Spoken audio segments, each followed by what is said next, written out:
glaciaires sont fréquemment cités pour étayer la théorie du réchauffement planétaire provoqué par l'homme. Mais la glace renferme des données que l'on mentionne très rarement. Le professeur Ian Clark est un éminent paléoclimatologue qui analyse en Arctique les températures de la Terre depuis des centaines de milliers d'années. Quand on s'intéresse au climat sur une très longue échelle temporelle, on recherche des matériaux géologiques qui ont enregistré les variations climatiques.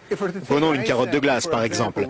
Certes, on reconstitue la température à partir des isotopes de la glace, mais on libère également l'atmosphère prise dans cette glace et on peut alors observer le CO2 qu'elle contient.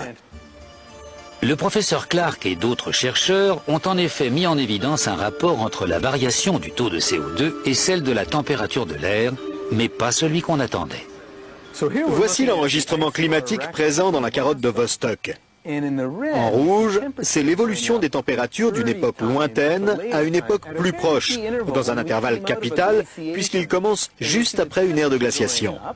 On note que la température grimpe, mais aussi que le CO2 la suit, avec un temps de décalage, un retard de 800 ans. On peut donc dire que la température a 8 siècles d'avance sur le CO2.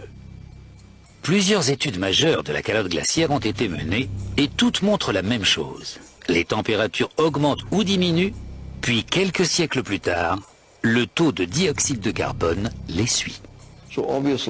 Donc, de toute évidence, le dioxyde de carbone n'est pas la cause de ce réchauffement.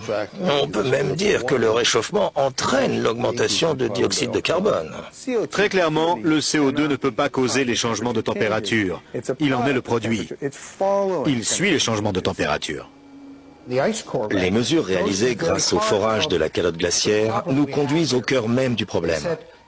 On dit que la température montrera si le taux de CO2 en tant que gaz à effet de serre augmente dans l'atmosphère.